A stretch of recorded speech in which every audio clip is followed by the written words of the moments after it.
Kwa majina naitwa Asha Shaban Habib, ni mzaliwa wa Dar es Salaam. Nimejiunga na Yes Vikoba mwezi wa 9 mwaka jana. Kwa leo nimekuja pamoja na mdogo wangu, yeye bado hajawa mwanachama rasmi wa Yes Vikoba, ila najaribu kumshawishi na ndio maana nimeongozana naye leo ili apate kujifunza, na ni matarajio yangu makubwa kwamba siku chache zijazo na yeye atakuwa ni mwanachama hai wa Yes Vikoba.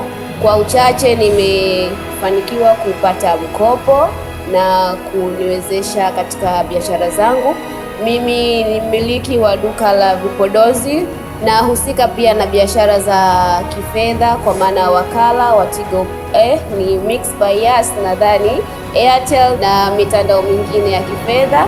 Ni mpishi wa keki na vitafunwa aina mbalimbali. Pia ninapika vyakula kwa oda. Nashukuru sana Yes Vikoba na natumaini mdogo wangu naye atakuwa mwanachama.